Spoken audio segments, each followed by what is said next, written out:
For some people, the awakening comes in science class.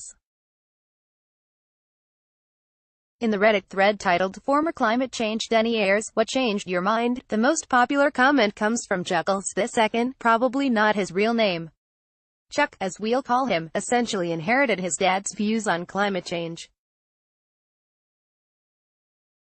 "I grew up actively and obnoxiously denying climate change because my dad told me it wasn't real," Chuck wrote last year. Then, during a high school science course, he learned about feedback loops. "It suddenly hit me. As the atmosphere heats up, more CO2 is released, which heats up the atmosphere, which releases more CO2, which heats up the atmosphere, which releases more CO2, which heats up the atmosphere, which releases more CO2, etc. Kristen Bed. It looks like Chuck is at the forefront of an encouraging trend. A recent Monmouth poll found that 78% of Americans believe climate change is real and leading to sea level rise and more extreme weather. That's up from 70% 3 years ago. The headline-grabbing takeaway: a majority of Republicans, 64%, are now believers, a 15-point jump from 2015. To learn more about these converts, researchers at Yale and George Mason crunched the numbers from a blend of responses to surveys conducted between 2011 and 2015. They found that 8% of Americans said they had recently changed their opinion on the matter, according to a new analysis from Yale University and George Mason University. Nearly all of the recent converts said global warming had become a bigger concern for them. Who are these people, anyway, and what's their deal? Let's take a closer look. Welcome, friends. All kinds of people are changing their minds and accepting the science, regardless of age, education level, or political affiliation, said Jennifer Marlin, a research scientist at Yale and an author of the new analysis.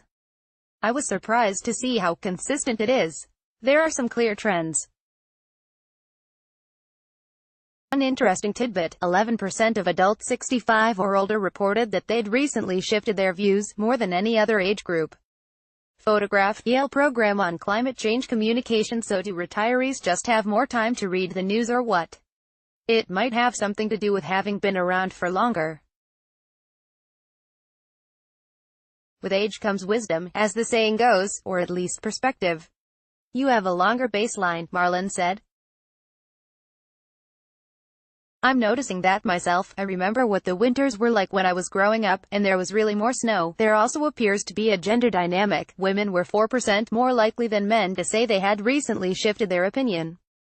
The hard part about changing your mind is, of course, admitting that you were wrong. Photograph: Yale program on climate change communication. To try to explain this gender gap, Marlin pointed to a Yale analysis from 2018 that showed American women tend to be a bit more worried about global warming than men. Women also report having less certainty about the science behind it. "The less sure we are about our opinions, the more easily we can be swayed by evidence."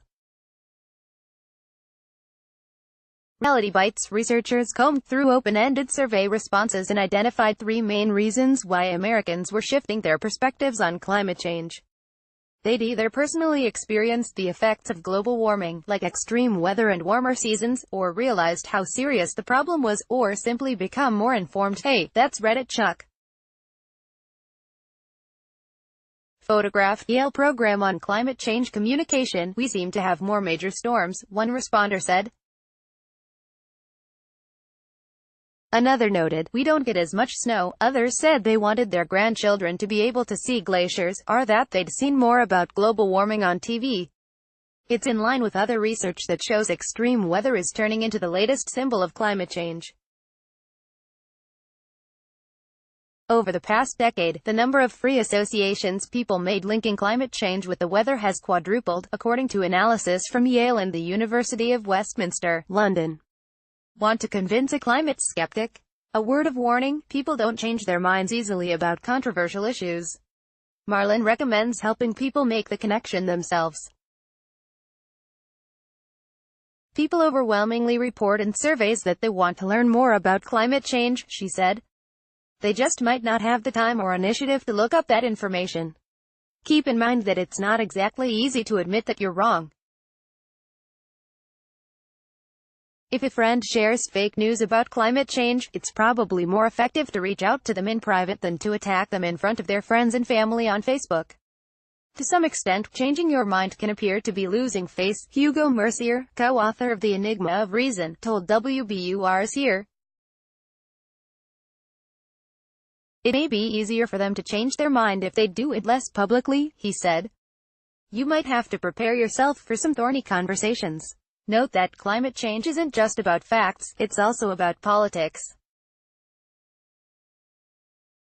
While a majority of Republicans already believe climate change is happening, caused by human activity, and worth addressing, many conservatives are skeptical about climate policy because it's seen as liberals' pet issue. This tribalism leads to political fights over differences between the parties that either do not exist or are vastly exaggerated, wrote the psychology professors Leif Van Boven and David Sherman in the New York Times. Hundreds of other studies have shown that the best way to get people to stop demonizing each other is to introduce them to the actual human beings they disagree with, as I wrote last month.